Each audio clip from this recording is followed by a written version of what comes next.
क्या इकोनॉमिक्स में रहता है आपको अभी भी डाउट, नहीं हो पा रहे हैं आपके कॉन्सेप्ट अभी भी अच्छे से क्लियर, तो जुड़ जाइए हमारे साथ में और कीजिए अपने डाउट और अपने कॉन्सेप्ट्स को क्लियर। हेलो बच्चों, मेरा नाम है शाहरुख खान और स्वागत करता हूं मैं आप सभी का हमारे इस YouTube प्लेटफॉर्म पे जिसका नाम है FMI करियर इंस्टीट्यूट, जहां पर आपको कंप्लीट सॉल्यूशन मिलने वाला है 11th 12th कॉमर्स के रिगार्डिंग। तो चलिए बच्चों, जल्दी से स्टार्ट करते हैं हमारी आज की क्लास को। तो आज की जो हमारी क्लास है बच्चों, वो हमारा नेशनल इनकम, हमारा नया चैप्टर स्टार्ट हो रहा है। इससे पहले हमने बच्चों सर्कुलर फ्लो ऑफ इनकम पढ़ा था। ये हमारा सेकंड चैप्टर है मैक्रो इकोनॉमिक्स में, जो कि क्लास 12th के लिए है, और ये सेकंड चैप्टर का आज हमारा पहला लेक्चर है। तो चलिए हम इसको जल्दी जल्दी स्टार्ट करते हैं और समझते हैं सबसे पहले कि नेशनल इनकम क्या होता है। तो देखो बच्चों, नेशनल इनकम को सबसे पहले आप उसके नाम से समझिए। नेशनल यहां पर है, जो नेशनल वर्ड आया है वो एक आया है नेशन से, और नेशन यहां पर हो जाता है आपका एक कंट्री। तो कंट्री की इनकम क्या है उसे हम नेशनल इनकम कहते हैं। देखो, हर कंट्री कुछ ना कुछ करके, कैसे ना कैसे करके कमाती जरूर है।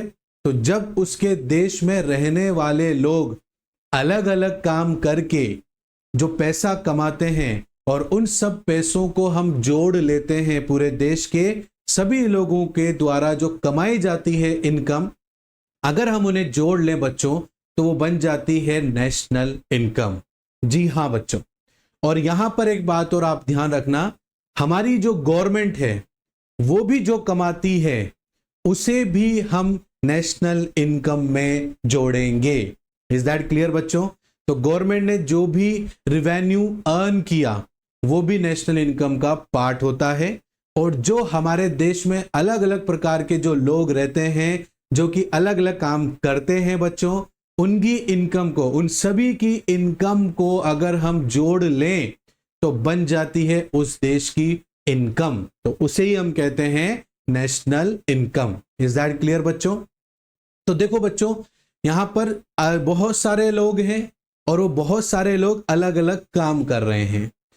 तो वो अलग अलग काम यहां पर क्या हो सकते हैं, क्योंकि एक बहुत बड़ी कंट्री हो चाहे छोटी कंट्री हो, वहां पर रहने वाले लोग अलग अलग प्रकार के काम करते हैं और उसी से अपनी इनकम को अर्न करते हैं बच्चों। ठीक है, तो उसी तरीके से वो कौन कौन सी जो है इनकम का जरिया हो सकता है लोगों का, जिससे इनकम वो लोग अर्न करते हैं। तो इसके लिए मैंने आपको इससे पिछले चैप्टर के अंदर फैक्टर ऑफ प्रोडक्शन के बारे में बताया था, जिसके द्वारा एक हाउस होल्ड अपनी इनकम करता है। तो वो कौन कौन सी इनकम थी बच्चों? जैसे वो रेंट था, प्रॉफिट था, इंटरेस्ट था, ठीक है, वेजेस था। तो इन चारों इनकम को जैसे ही हम ऐड कर देंगे तो लोगों के द्वारा जो इनकम कमाई जा रही है वो इन अलग अलग चार प्रकार से कमाई जाती है, और ये हमारा नेशनल इनकम का पार्ट कहलाता है। Is that clear? क्योंकि आप माइक्रो नहीं पढ़ रहे हैं बच्चों, आप मैक्रो पढ़ रहे हैं, और मैक्रो के अंदर हम पूरे टोटल मार्केट के ऊपर बात करते हैं। तो एक मार्केट के अंदर रहने वाले बहुत सारे लोग जो अलग अलग प्रकार से अपनी इनकम जनरेट करते हैं, उसे ही हम नेशनल इनकम कहेंगे। इज दैट क्लियर बच्चों? देखो, नेशनल इनकम जो आपका चैप्टर है ना बच्चों, इसमें न्यूमेरिकल्स भी बहुत सारे हैं, और उस न्यूमेरिकल को सॉल्व करने के लिए 3 अलग अलग मेथड्स हैं। बट बच्चों, न्यूमेरिकल करने से पहले, मेथड को समझने से पहले, नेशनल इनकम से रिलेटेड कुछ कॉन्सेप्ट्स हैं जो आपको क्लियर करना बहुत जरूरी है। तभी आप समझ पाएंगे कि नेशनल इनकम क्या होता है, उसके अंदर फैक्टर कॉस्ट क्या होता है, उसके अंदर मार्केट प्राइस क्या होती है ना, जीडीपी क्या होती है, एनएनपीएफसी क्या होता है। ये सब चीजें जब तक आप समझोगे नहीं, और डायरेक्टली अगर हम न्यूमेरिकल स्टार्ट करने की कोशिश करेंगे, सीखने की कोशिश करेंगे, तो वो सीखना हमारे लिए व्यर्थ हो जाएगा बच्चों। तो इसीलिए आप ध्यान से यहां पर नेशनल इनकम से रिलेटेड सभी कॉन्सेप्ट्स को समझने की कोशिश करें, देन उसके बाद में हम यहां पर न्यूमेरिकल को स्टार्ट करेंगे। भाई पहले आपके डाउट क्लियर होने चाहिए ना, आपके कॉन्सेप्ट्स क्लियर होने चाहिए, तभी तो आप न्यूमेरिकल कर पाओगे बच्चों। इसीलिए आप यहां पर सबसे पहले अपने कॉन्सेप्ट्स को क्लियर कीजिए, देन उसके बाद में हम यहां पर न्यूमेरिकल करेंगे। तो आई होप बच्चों आपको नेशनल इनकम समझ में आया होगा कि नेशनल इनकम क्या होता है सर। तो बस जो पूरे देश की इनकम होती है, जिसमें देश की इनकम भी आ जाती, मतलब एक गवर्नमेंट की इनकम भी आ जाती है, उसे ही हम नेशनल इनकम कहते हैं। क्योंकि बेटा फैक्टर इनकम मतलब क्या होता है, आप जब सामने वाले को कोई गुड्स एंड सर्विसेज दोगे तभी तो बदले में वो आपको पैसे देगा और उसी से आपकी इनकम होगी। और एक की इनकम के ऊपर हम बात नहीं कर रहे हैं, हम पूरे देश की इनकम के ऊपर बात कर रहे हैं। और जब पूरे देश की इनकम को एक साथ जोड़ा जाए तो वो नेशनल इनकम बन जाता है। इज दैट क्लियर बच्चों? तो चलिए हम इसको थोड़ा सा जो है यहां पर डेफिनेशन भी बुक की लैंग्वेज में पढ़ के देखते हैं और समझते हैं, क्योंकि यहां पर इकोनॉमिक्स के अंदर हर एक एक वर्ड का मीनिंग हो सकता है बच्चों, जो आपको समझना बहुत जरूरी हो सकता है। इसीलिए हमारे यहां पर डेफिनेशंस को पढ़ना भी बहुत जरूरी हो जाता है। जैसे कि देखिएगा आप यहां पर कि नेशनल इनकम का मतलब है total monetary value of the final goods and services produced by an country during its financial year.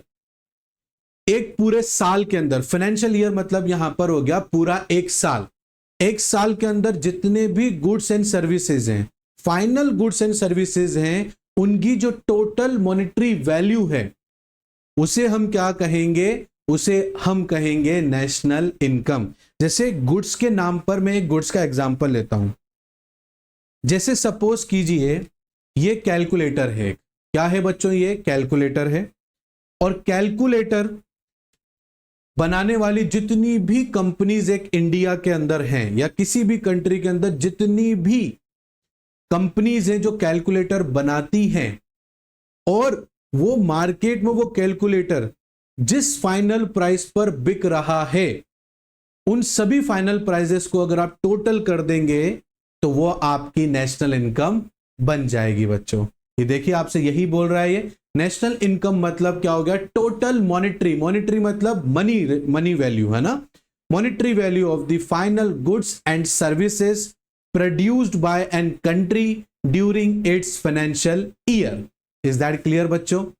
अब यहां पर मैंने दो पर यहां पर मार्क कर रखा है, जैसे एक फाइनल गुड्स एंड सर्विसेज क्या होता है सर, और एक फाइनेंशियल ईयर क्या होता है। तो देखो पहले हम फाइनेंशियल ईयर समझते हैं। फाइनेंशियल ईयर मतलब पूरा हमारा एक साल का होता है, ठीक है, और वो स्टार्ट होता है हमारा 1 अप्रैल से, जो भी ईयर हो वो आप लगा देंगे, और वो हो जाएगा 31 मार्च तक। इज दैट क्लियर बेटा? ये हमारा फाइनेंशियल ईयर होता है। Is that clear? तो हम यहां पर कोई एक महीने की नेशनल इनकम कैलकुलेट नहीं करेंगे किसी भी कंट्री की, या 2 महीने की, या क्वार्टरली की, हाफ ईयरली की, नहीं करेंगे। हम यहां पर एनुअली कैलकुलेट करते हैं कि एक साल के अंदर एक देश में कितनी इनकम जनरेट हुई है, उसे ही हम नेशनल इनकम कहेंगे बच्चों। और उस एक साल को आपको यहां पर फाइनेंशियल ईयर बोलना है। क्या बोलना है बच्चों? फाइनेंशियल ईयर बोलना है। Is that clear? तो आया आपको समझ में फाइनेंशियल ईयर क्या होता है? ठीक है, तो अब आते हैं फाइनल गुड्स पर कि सर फाइनल गुड्स क्या होता है, ठीक है ना, फाइनल गुड्स क्या होता है। तो देखो इसको भी समझने की कोशिश करते हैं कि सर फाइनल गुड्स क्या होते हैं। तो देखो बेटा, कोई एक प्रोड्यूसर है, प्रोड्यूसर फिल्म वाला प्रोड्यूसर नहीं है ना, वो भी प्रोड्यूसर ही होता है, बट जो किसी भी चीज का प्रोडक्शन करता हो, किसी चीज को बनाता हो, उसे भी प्रोड्यूसर कहेंगे। जो फैक्ट्री जिसकी हो, उस जिसके पास में फैक्ट्री हो और फैक्ट्री में वो कोई चीज बनाने का काम करता हो, किसी गुड्स को बनाने का काम करता हो, उसे भी हम प्रोड्यूसर कहते हैं बेटा। तो सपोज कीजिए कि उसने शुगर कैन यहां पर खरीदा, ठीक है, उस शुगर कैन से उसने शुगर बनाया, ठीक है, उसने क्या बनाया बच्चों? शुगर बनाया। Is that clear? और इस शुगर को उसने अलग अलग लोगों को सेल आउट किया, जिस वजह से वो एक दुकान पर ये शुगर बिकती है जहां पर वो स्वीट शॉप होती है बेटा, और वो स्वीट शॉप वाला कोई उससे अच्छी सी मिठाई बना रहा है। कोई लाइक जैसे कोई उसने कोई बहुत अच्छी मिठाई बनाई, जैसे हम एक बेस्ट एग्जांपल लेते हैं जलेबी, ठीक है, एक उसने जलेबी बनाई, तो वो जलेबी क्या है, वो जलेबी फाइनल गुड्स है। क्या है बच्चों, वो जलेबी फाइनल गुड्स कहलाएगी, क्योंकि अंतिम बनकर तैयार है और वो एक ऐसा प्रोडक्ट बन गया है जिसमें दो चीजें मिलकर वो एक प्रोडक्ट बना है, एक स्वीट्स एक मिठाई बनी है। अब वो डायरेक्टली कस्टमर को बेची जाएगी कंजप्शन के लिए, तो वो क्या हो गया बच्चों, फाइनल गुड्स हो गया। Is that clear? आ रही है बात समझ में कि दो चीजों को मिलाकर हमने एक नई चीज बनाई है, that is called final goods. अब उसके बाद में उस स्वीट्स को आप कुछ और कन्वर्ट नहीं कर सकते हो, वो डायरेक्टली अब कंजप्शन के लिए इस्तेमाल होगी बच्चों, that is called final goods. Is that clear? आ रही बात समझ में आप लोगों को? अब यहां पर ना एक छोटा सा डाउट आ रहा है बच्चों आप लोगों को, सर फिर फिनिश गुड्स क्या है ना? तो फिनिश गुड्स को समझते हैं। जब एक शुगर बनाने वाली कंपनी एक गन्ने को खरीदती है तो वो गन्ना जो है यहां पर इंटरमीडिएट गुड्स हो जाएगा उस फैक्ट्री वाले के लिए, just like an raw material, just like an raw material. Is that clear बच्चों? तो ये तो हो गया फैक्ट्री वाले, जो शुगर बना रही है ना कंपनी, उसके लिए शुगर कैन एक क्या हो गया, इंटरमीडिएट गुड्स हो गया। और शुगर उस कंपनी के लिए क्या हो गया बेटा, वो हो गया फिनिश गुड्स। क्या हो गया बच्चों, फिनिश गुड्स कहलाएगा। Is that clear? है ना? तो ये शुगर, क्योंकि उस फैक्ट्री वाले का काम खत्म, उसका काम क्या है, शुगर कैन खरीदना और उससे शुगर बनाना, प्रोसेस करके शुगर बनाना। तो उस फैक्ट्री का काम वहां खत्म हो गया उस प्रोडक्ट को बनाकर, तो दैट इज फिनिश गुड्स हो जाता है बच्चों। वो क्या हो जाता है बच्चों, वो फिनिश गुड्स हो जाता है। Is that clear? तो फिनिश गुड्स, है ना? अब इन दोनों को मिलाकर ही हम एक नया प्रोडक्ट बनाएंगे आगे जाके, क्योंकि शुगर वो कंपनी किसी ना किसी को तो बेचेगी, वो फैक्ट्री वाला, क्योंकि अब वो शुगर अलग अलग जगह जाएगी, हमारे घरों में भी आएगी, बट वो किसी दुकानदार के घर पे जाएगी जहां पर उसका इंटेंशन शुगर खरीदने का क्या है कि वो इससे एक और चीज बनाएगा। वो शुगर को एक तरह से एक इंग्रेडिएंट के रूप में इस्तेमाल कर रहा है, ठीक है ना? तो उस इंग्रेडिएंट मतलब शुगर को इंग्रेडिएंट का रूप में इस्तेमाल करके उसने एक नया प्रोडक्ट बनाया, जैसे हम स्वीट्स बोल रहे हैं, मिठाई बोल रहे हैं।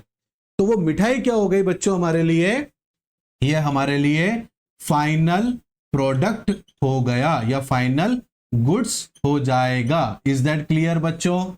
तो आपको समझ में आया ना final goods and finished goods के बारे में? तो चलो देखो अब इसके बारे में भी समझ लेते हैं। हमने फाइनल गुड्स तो समझ ही लिया है, आई होप आपको अच्छे से समझ में भी आया होगा। Is that clear? तो चलो आगे देखते हैं, आगे क्या है। आगे देखो, ये मैं देखो आपको इसको पूरा क्लियर करता हूं। नेशनल इनकम में इट इंक्लूड्स वेजेस, बताया था मैंने आपको।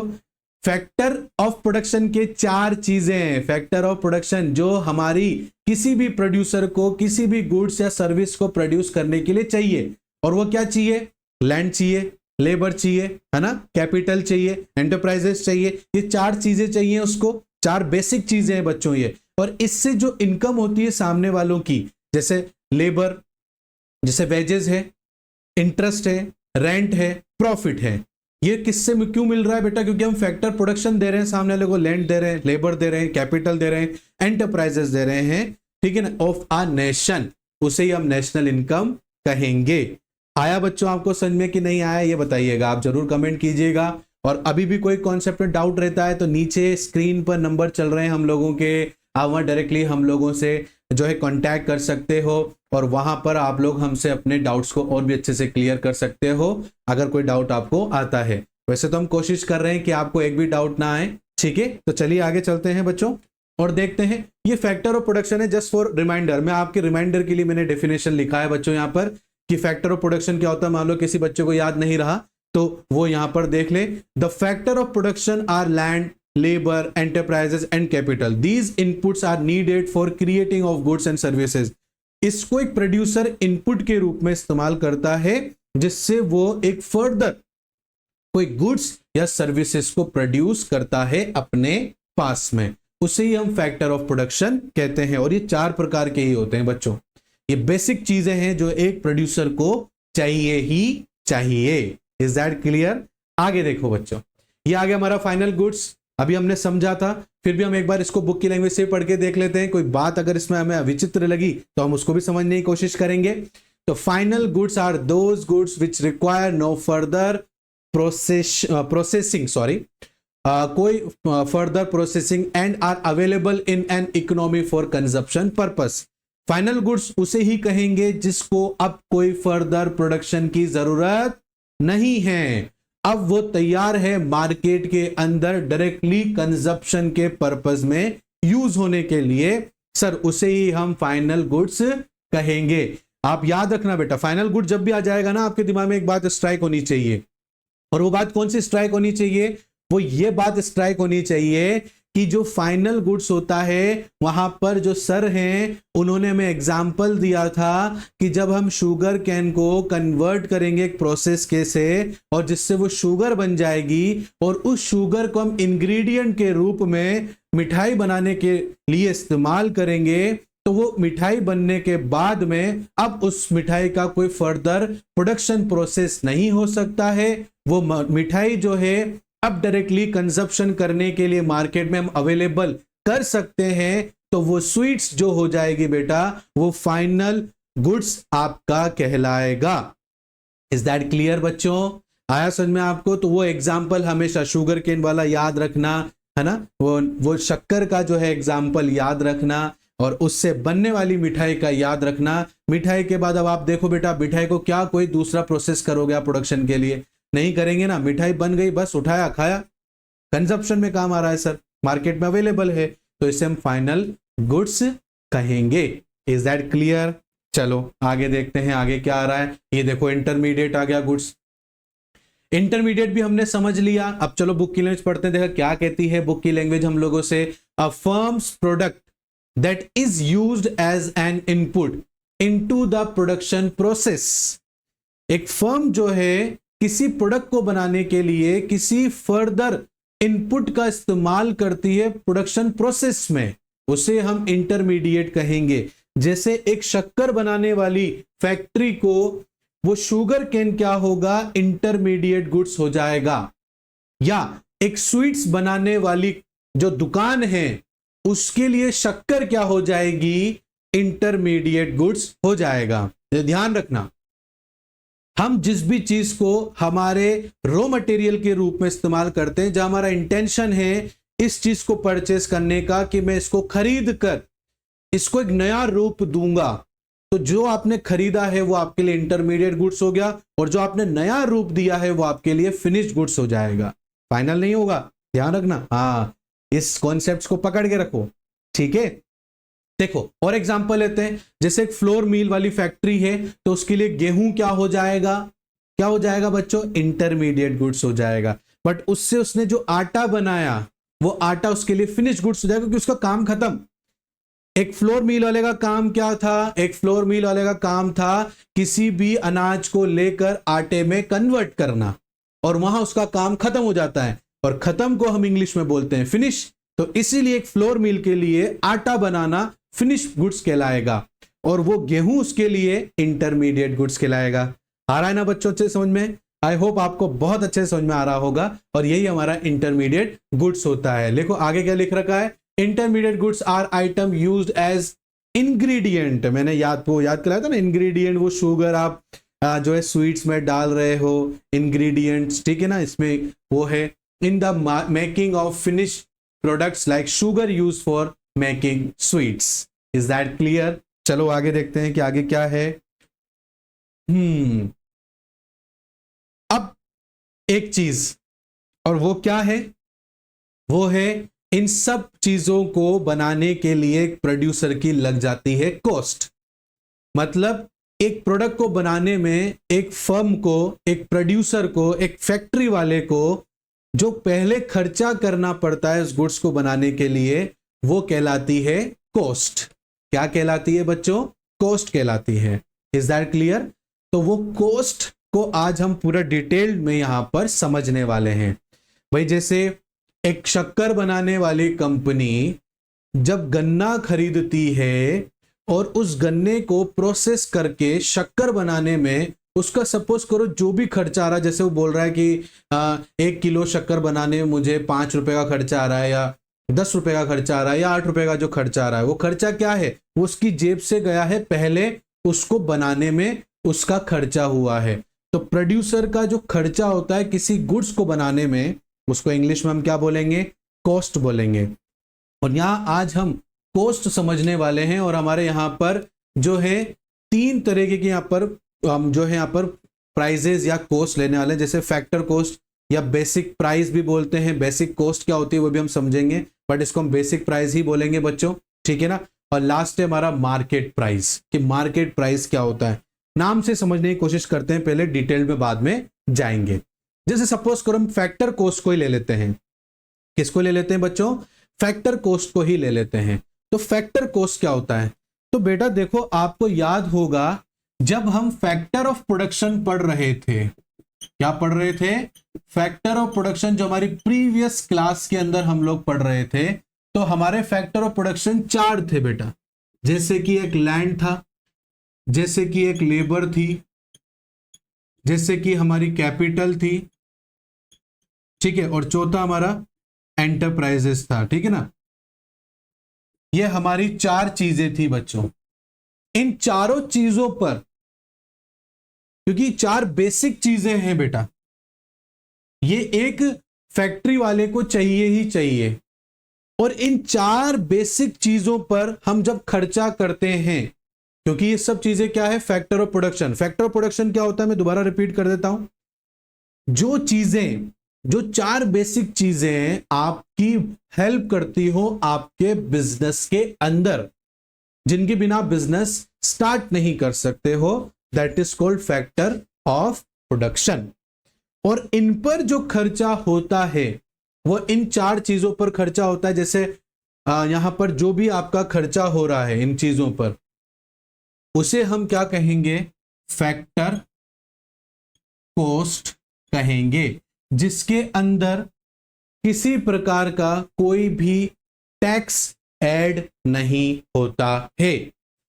Is that clear. अभी मैंने शक्कर बनाया बेटा, तो अभी सिर्फ उसको प्रोसेस करके शक्कर बनाया है, इसमें क्या टैक्स ऐड होगा, टैक्स तो बाद में ऐड होगा ना बेटा। तो फैक्टर कॉस्ट में यहां पर कोई किसी प्रकार का कोई भी टैक्स ऐड नहीं होता है। इज दैट क्लियर बच्चों। तो ये था हमारा फैक्टर कॉस्ट। आई होप आपको अच्छे से समझ में आ रहा होगा।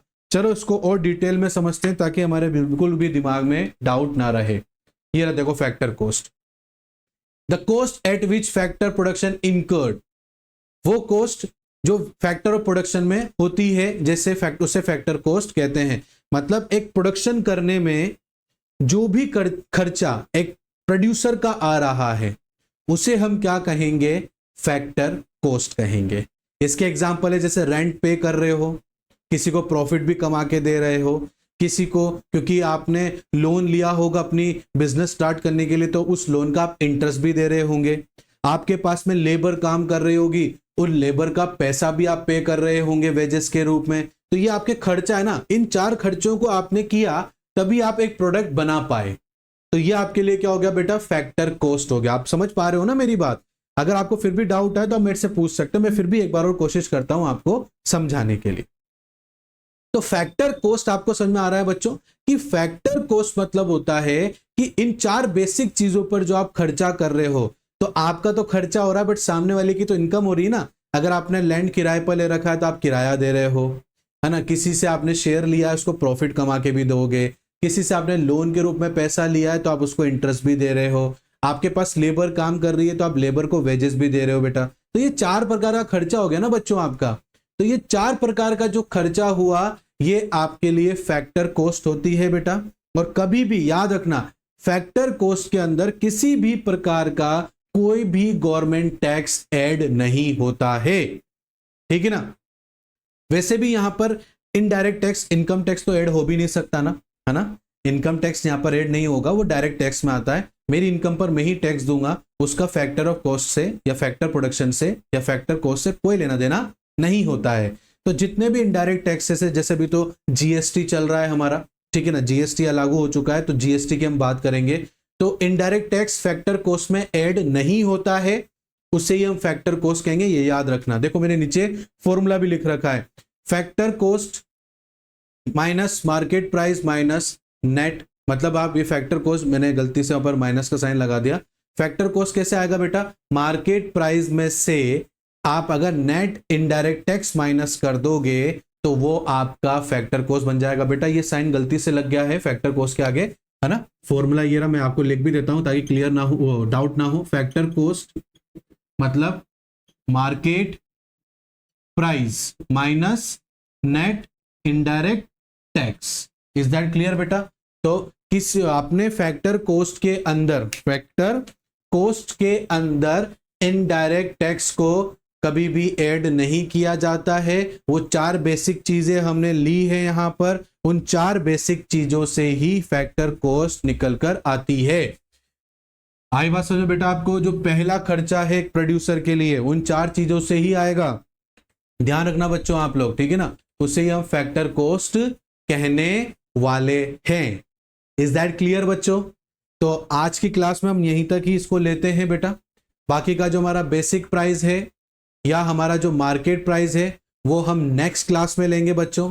आई होप आज का जो हमारा छोटा सा टॉपिक जो हमने नेशनल इनकम में लिया है वो आपको बहुत अच्छे से क्लियर हुआ होगा। फिर भी बच्चों अगर आपको कोई डाउट इस टॉपिक को लेकर भी रहता है तो आप हमसे पूछ सकते हैं। हम यहां पर बहुत आराम से और बहुत शॉर्ट में आपको यहां पर कोशिश करेंगे समझाने के लिए। हम यहां पर छोटे छोटे टॉपिक्स लेंगे बच्चों, ताकि उन छोटे टॉपिक्स को हम अच्छे से क्लियर कर सकें और बहुत आराम से हम लोग पढ़ेंगे। हमें किसी प्रकार की कोई जल्दी नहीं है, हमारा जो मोटिव है वो आपके सभी डाउट्स को क्लियर करना है।